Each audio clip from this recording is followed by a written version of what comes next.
अगर आपको याद हो, लास्ट टाइम पे हम लोगों ने कुछ बातें करी थी। हम लोगों ने स्टार्ट किया था with the concept of stock and flow. थोड़ा सा 5 मिनट में उसका रिवीजन करते हैं, फिर आज कुछ इंपॉर्टेंट चीजें हैं, कुछ कन्वर्जन के रूल्स हैं, उनकी बात करेंगे। अगर आपको याद हो तो stock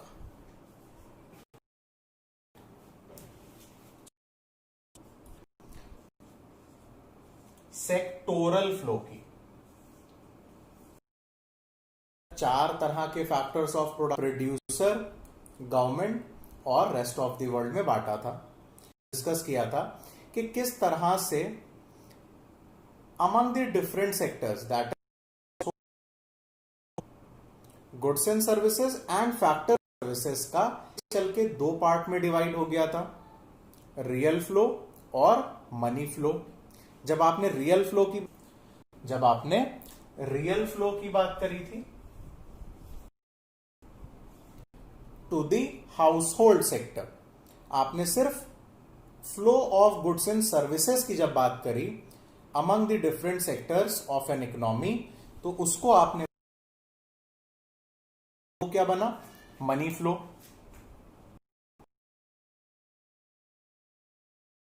factor income flow on goods and services ने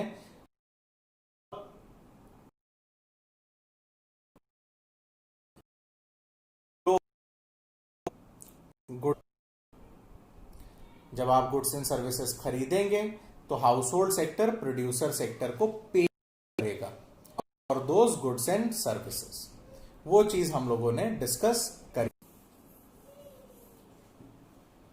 आज की डेट पे मैं दोबारा से आपका फोकस पहली वाली चीज पे लेके आऊंगा। जब मैंने पहले दिन क्लास स्टार्ट करी थी तो मैंने आपसे 4 तरह के फैक्टर्स ऑफ प्रोडक्शन की बात करी, वाली इनकम जिसको फैक्टर इनकम बोलते हैं उसकी बात करी थी, और ट्रांसफर इनकम की बात करी थी। मैं दोबारा से उन्हीं सारी चीजों को एक बार रिकॉल करवाऊंगा। मैं दोबारा से नेशनल इनकम, डोमेस्टिक इनकम की बात करूंगा, क्योंकि मुझे आज कन्वर्जन सिखाना है। एक कन्वर्जन तो हम लोगों ने सीख लिया, पिछले से नेट इन्वेस्टमेंट पे जाना है तो, और इसी तरह से अगर हमको याद करनी है, ये इंपॉर्टेंट चीज है, डिस्कशन इसका कई बार हो चुका है, तो मैं इसको दोबारा आगे एग्रीगेट्स बनाना सीख लें। कौन से है?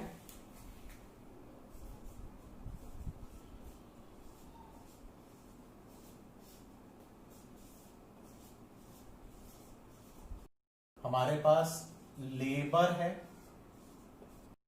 एंटरप्रेन्योर। 4 तरह के फैक्टर्स ऑफ प्रोडक्शन पे 4 तरह की फैक्टर इनकम अराइज। लेबर पे क्या अराइज करता है, अब हम क्लास 12th में आ चुके हैं तो हमें एक वर्ड यूज करना सीखना पड़ेगा जिसको हम बोलेंगे कंपनसेशन ऑफ एम्प्लॉई। कैपिटल के लिए अभी भी, रिस्क बेयरिंग के लिए ये प्रॉफिट इकोनॉमिक्स में, जिनके बारे में हम बार बार पढ़ते रहते हैं। ठीक है, अब दोबारा से एक बार, लेटरल इनकम से मेरा क्या मतलब था कि जब फैक्टर्स ऑफ प्रोडक्शन अपनी फैक्टर सर्विसेज रेंडर करेंगे, इन फैक्टर्स ऑफ प्रोडक्शन का ओनर कौन होता है, प्रोडक्शन के एम्प्लॉयर कौन होते हैं, प्रोड्यूसर सेक्टर होते हैं। पेमेंट या फैक्टर इनकम मिल रहा है। आई होप ये बात आपको क्लियर हो गई। फिर इसके बाद मैंने एक बात बोली थी और, कि एक तरह का और होती है, क्या बोलते हैं, ट्रांसफर इनकम। और ट्रांसफर इनकम आते हैं, ग्रांट्स आते हैं, डोनेशंस आती हैं। ये ऐसी इनकम्स हैं, national income and domestic income. तो जब बात आई थी हमारी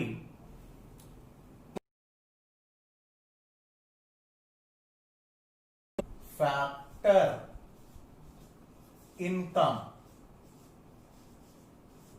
National income is the sum total of factor income earned by एक कीवर्ड तो हमारा ये था फैक्टर इनकम, और दूसरा कीवर्ड हम national income is the some total of factor income earned by the normal resident in an economy during a financial year. तो अब बात कर रहा है हमारे मंथ्स और जो 12 महीने आमतौर पे हमारे देश में रहा। ठीक है, ये पहली कंडीशन हुई। फिर दूसरी कंडीशन क्या थी?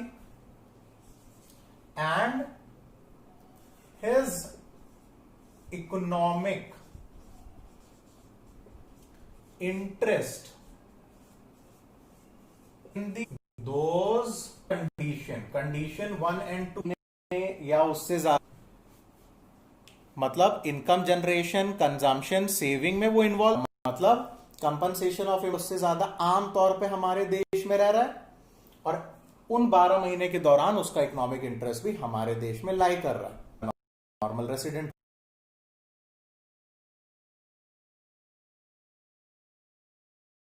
इसको नहीं है कि ये इसने इंडिया में कमाई या अब्रॉड में कमाई, उससे कोई इंडिया अर्न करी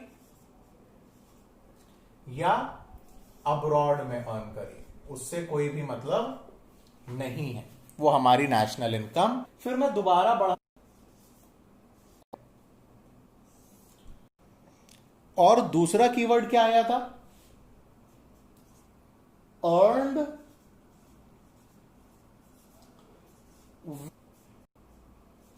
टेरिटरी इंक्लूडिंग पेरेनियल। तो ये भी फैक्टर इनकम ही है, नॉर्मल रेसिडेंट की बात नहीं हो रही यहां पे। क्या बात हो रही है? दूसरा कीवर्ड क्या डाल दिया गया कि ये जो इनकम है ये अर्नड होनी चाहिए हमारी डोमेस्टिक टेरिटरी में। कहां पे एक्सेप्शंस भी थे? क्या क्या एक्सेप्शंस थे? जैसे फॉरेन एम्बेसीज इन इंडिया। क्या बोला मैंने?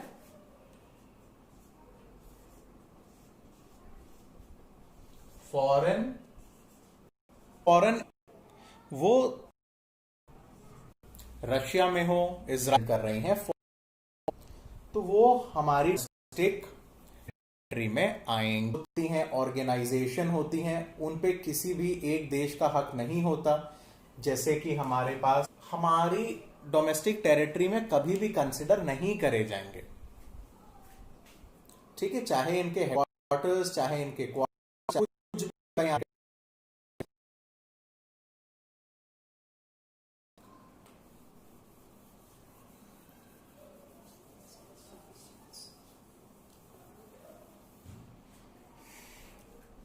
दोबारा से, कमाने वाला आपका नॉर्मल रेसिडेंट भी हो सकता है, ठीक है, और नॉन रेसिडेंट भी हो सकता है।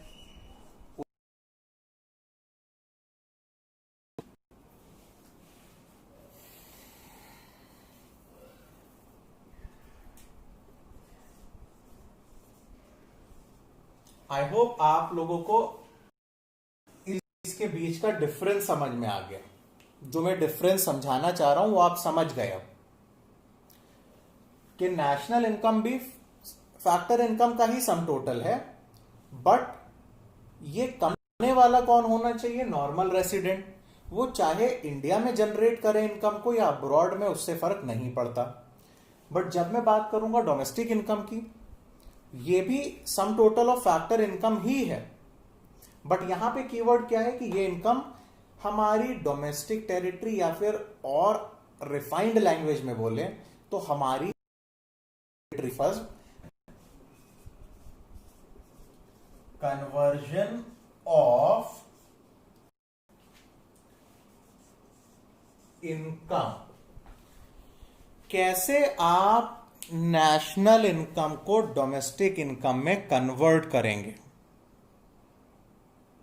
ठीक है, ये बात आपको अब समझनी है, ये इंपॉर्टेंट चीज है, बाय हार्ट आपको आना चाहिए। वो फैक्टर इनकम जो नॉर्मल रेसिडेंट ने अर्न करी, वो तो दोनों में कॉमन है, उस अमाउंट से हमें कोई भी लेन देन नहीं है। हमें किस चीज का ध्यान रखना है, ना के लाया है वो नेशनल इनकम में इंक्लूडेड है, तो सबसे पहले तो हमें वो माइनस कर देनी, वो हटा देनी है। क्या माइनस करनी है? Minus factor income from abroad कर देंगे। जो फैक्टर इन बट अब्रॉड से आया हुआ, रेस्ट ऑफ इंडिया से, विदेश से आया हुआ कोई भी पैसा डोमेस्टिक में नहीं होना चाहिए, वो इंक्लूड एड क्या, इनकम नॉन रेसिडेंट जो पैसा कमा के बाहर लेके जा रहा है उसको माइनस कर दो, उसको ऐड कर दो। अब इन्हीं को जब हम लोग नेट ऑफ करके लिखते हैं, जैसे मान लो फैक्टर इनकम फ्रॉम अब्रॉड और net factor income to abroad हमारा 80 था, तो माइनस का 100 और प्लस का 80 बचेगा क्या? -20 बचेगा। तो जब हम इन दोनों को नेट ऑफ करें, या तो from abroad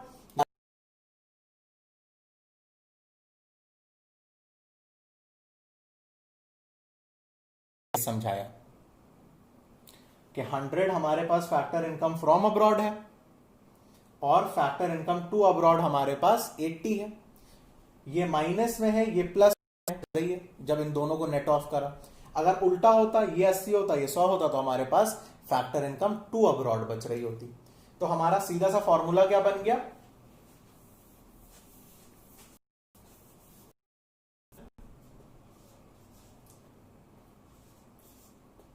income domestic income net factor income ये बन गया। नेट फैक्टर इनकम को अगर इक्वल्स टू के इधर ले जाऊं तो इसका साइन चेंज हो जाएगा और लिख दोगे इनकम इक्वल्स टू, किसके बराबर हो जाएगी? नेशनल इनकम फैक्टर इनकम के। नेशनल इनकम क्या है? वो फैक्टर इनकम जो नॉर्मल नॉन रेसिडेंट भी हो सकता है। अब अगर कन्वर्जन करना है तो नेशनल इनकम में से, नेशनल इनकम में से सबसे पहले तो हमको वो फैक्टर इनकम माइनस करनी पड़ेगी ना, 100 और प्लस का 80 जब नेट ऑफ करा तो हमारे पास -20 बचा, इनकम टू अब्रॉड बच जाता। फिर इसी चीज के साथ हमने अपना फॉर्मूला डिराइव कर लिया कि नेशनल इनकम अगर फाइंड करनी है और क्वेश्चन में डोमेस्टिक इनकम दी है, सीधी सी बात है, उसमें नेट फैक्टर में से नेट फैक्टर इनकम फ्रॉम। अब अगर नेट फैक्टर इस फ्रॉम माइनस वाली बात आई तो हम लोगों ने ऐसे बनाया, तब सिचुएशन ऑपोजिट हो जाती है। हालांकि जब हम लोग क्वेश्चंस करेंगे तो उन चीजों को बहुत डिटेल में प्रैक्टिकली करके देखेंगे। हाल फिलहाल ये फॉर्मूले आप याद करेंगे। अब मैं ये मिटा देता हूं।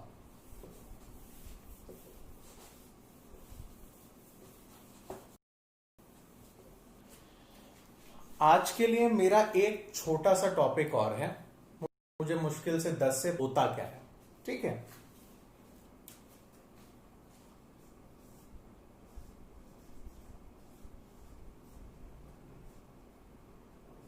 Domestic product, domestic product at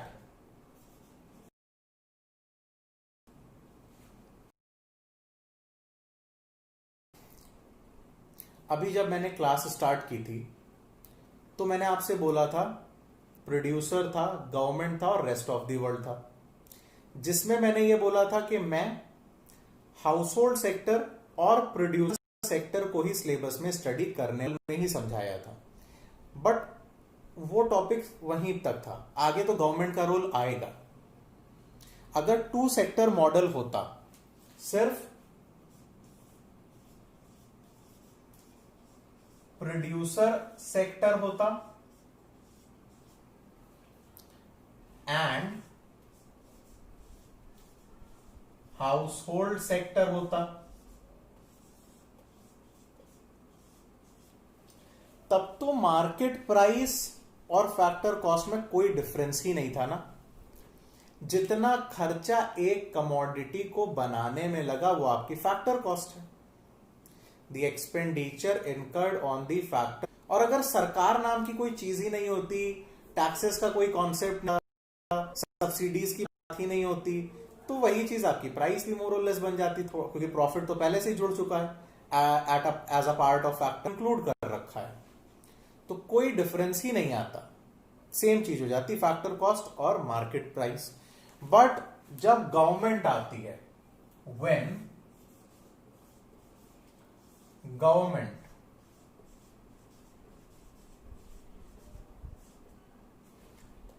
comes into existence,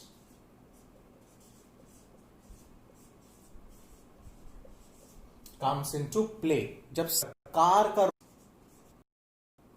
ठीक है, सरकार गुड्स एंड सर्विसेज के ऊपर टैक्सेस चार्ज करती है। गवर्नमेंट जहां पे सरकार प्रमोट करना चाहती है वहां पे वो सब्सिडी भी प्रोवाइड कर सकती है। अब मेरी बात समझिए, टैक्सेस के वजह से किसी भी कमोडिटी का प्राइस बढ़े, कम हो जाएंगे, सीधी सी बात है। जब जब आप बात करोगे फैक्टर कॉस्ट, टैक्सेस जुड़े होते हैं, और अगर कोई सब्सिडी मिली है तो वो माइनस हो रखी होती है। यही बेसिक डिफरेंस कि fact plus net indirect to mark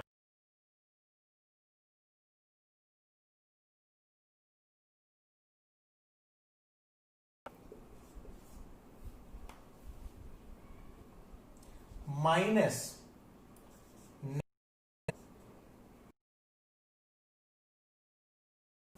factor cost. I hope ये सीधी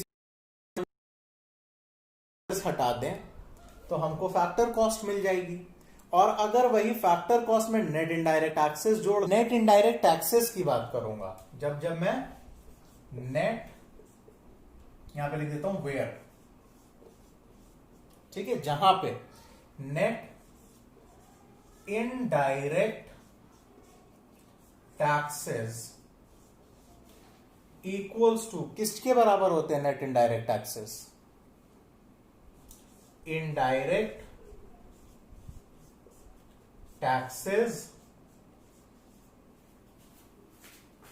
माइनस सब्सिडी।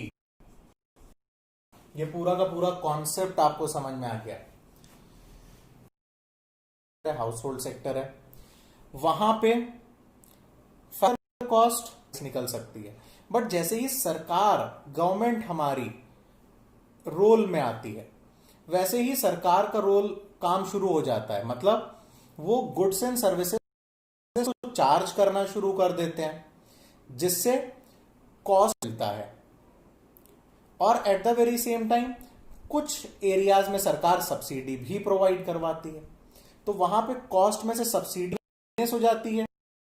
करी कि अगर हमको फैक्टर कॉस्ट निकालनी है, फैक्टर कॉस्ट निकालनी है ये, तो कैसे निकलेगी? मार्केट प्राइस में से नेट इनडायरेक्ट टैक्सेस माइनस कर दो, जो भी प्राइस है उसमें से नेट इनडायरेक्ट टैक्सेस माइनस कर दो, तुम्हें फैक्टर कॉस्ट मिल जाएगी। और अगर तुमको और टैक्सेस सरकार कलेक्ट कर रही है, सब्सिडी सरकार दे रही है, तो हमने एक नेट अमाउंट निकाल लिया कि इनफॉर्म कॉरस्पॉन्डिंग में सब्सिडी एक माइनर अमाउंट की प्रोवाइड करवाई जाती है। ठीक है, तो इससे आगे नहीं बढ़ेंगे। ये 3 चीजें अगर आपको समझ में आ गई हैं तो बहुत अच्छी बात है। कौन कौन सी 3 चीजें, मैं एक बार दोबारा से आपको रिकॉल करवा देता हूं, फिर आज की क्लास यहीं रोकेंगे।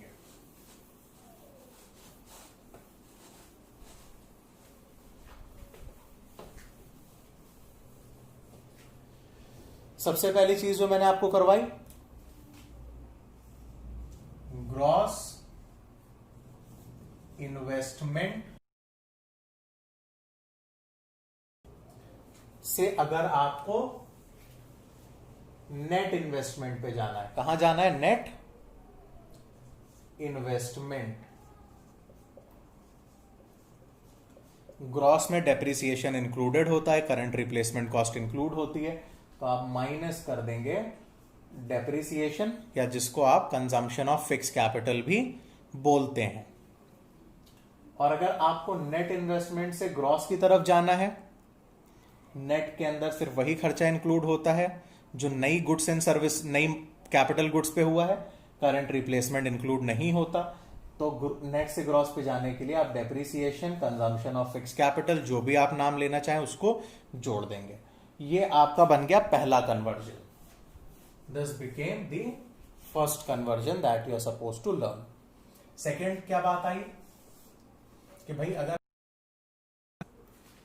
से नेशनल इनकम से कहां जाए,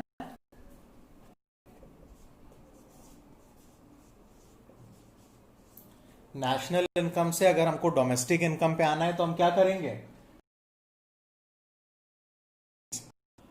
नेट, अगर इसी का उल्टा करना है, डोमेस्टिक इनकम से national, net factor income from abroad. फिर लास्ट चीज आपकी तीसरी पॉइंट आपको क्या बताया? अगर आप फैक्टर कॉस्ट पे जाना है,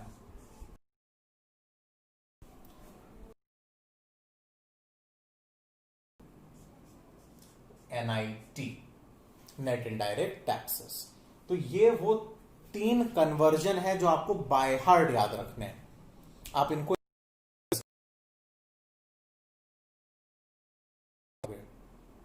बस हमने इतना ही करना है। Thank you.